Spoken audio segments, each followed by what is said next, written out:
बिस्मिल्लाहिर्रहमानिर्रहीम। अस्सलाम वालेकुम। मेरा नाम है मायरा चौधरी। मैं इंटरनल मेडिसिन कार्डियोलॉजी की एक डॉक्टर हूँ और राइट नाउ हनोवर के पास एक हॉस्पिटल की इमरजेंसी वार्ड में जॉब कर रही हूँ। जो टॉपिक आज मैं आपके साथ शेयर करना चाहती हूँ वो है CPR। ये टॉपिक मेरे दिल के बहुत करीब है। CPR stands for cardiopulmonary resuscitation. CPR एक इमरजेंसी प्रोसीजर है जो तब अप्लाई किया जाता है जब कोई इंसान अनकॉन्शियस हो, ब्रीथ नहीं कर रहा हो और उसका हार्ट बीट ना कर रहा हो। इसको हम मेडिकली कार्डियक अरेस्ट कहते हैं इस सिचुएशन को। तो तब CPR अप्लाई किया जाता है और CPR के थ्रू ब्लड सर्कुलेशन रीअश्योर किया जाता है। कंप्रेशंस के थ्रू हार्ट पंप करता है और ब्लड वाइटल ऑर्गन्स को जाता रहता है। CPR तब तक जारी रखा जाता है जब तक एम्बुलेंस नहीं अराइव कर जाती या फिर पेशेंट दोबारा होश में नहीं आ जाता। अब आते हैं कुछ फैक्ट्स और फिगर्स की तरफ जो आपको इस टॉपिक की इम्पोर्टेंस दिखाएंगे। जर्मनी में तकरीबन 50,000 cases of cardiac arrest per year होते हैं। वो कहीं भी हो सकता है, ऑफिसेस में, पब्लिक प्लेसेस में, हॉस्पिटल्स में या फिर घर पे। और most cases of cardiac arrest जो हॉस्पिटल्स में नहीं होते वो घर पे होते हैं। इसका क्या मतलब है? इसका ये मतलब है कि हमारे किसी भी फैमिली मेम्बर, रिलेटिव, जानने वाले के साथ ऐसी सिचुएशन आ सकती है कि उसको CPR की ज़रूरत हो। CPR के लिए जो चीज़ बहुत ज़रूरी है वो है टाइम। अगर CPR स्टार्ट किए 1 मिनट डिले हो जाए तो उस 1 मिनट की वजह से पेशेंट का सर्वाइवल रेट 10% रिड्यूस हो जाता है। अगर 4 मिनट्स डिले हो जाए तो इरिवर्सिबल ब्रेन डैमेज हो जाता है, ऐसा ब्रेन डैमेज जो वापस नहीं हो सकता।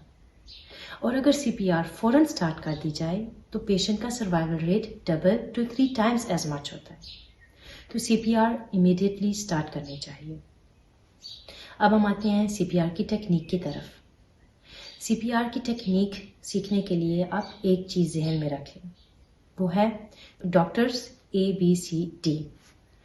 डॉक्टर्स ABCD में D स्टैंड्स फॉर डेंजर। अगर आप फर्स्ट एड देना चाहते हैं किसी को तो आप फर्स्ट अपनी सराउंडिंग देखेंगे।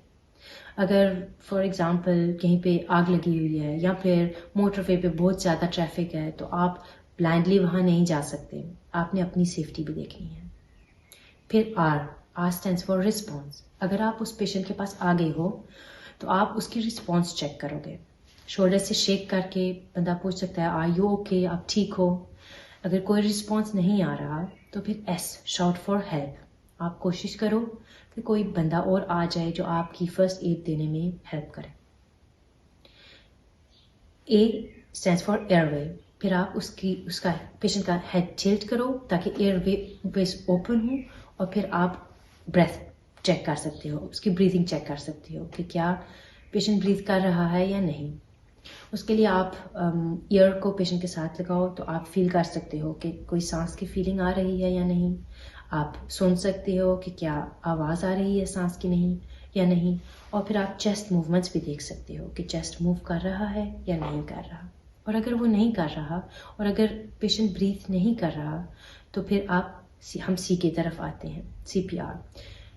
सबसे पहले call the ambulance 112 and then start the CPR। CPR के लिए हम क्या करते हैं, हम 30 कंप्रेशंस करते हैं। कंप्रेशंस के लिए हैंड्स इंटरलॉक की जाती हैं, आर्म्स सीधे किए जाते हैं, बेंड नहीं करते। और फिर चेस्ट की मिड में 30 कंप्रेशंस दी जाती हैं। वो कंप्रेशंस 100 पर मिनट की स्पीड पे दी जाती हैं। इट्स क्वाइट फास्ट, 100 पर मिनट। और 5 to 6 सेंटीमीटर्स डीप जाना होता है आपने, तो काफ़ी प्रेशर लगता है कंप्रेशंस देने में। 30 कंप्रेशंस के बाद 2 आर्टिफिशियल ब्रेथ्स दी जाती हैं। उसके लिए नोज पिंच करते हैं, मतलब नोज को बंद करते हैं और माउथ टू माउथ ब्रेथ्स देते हैं।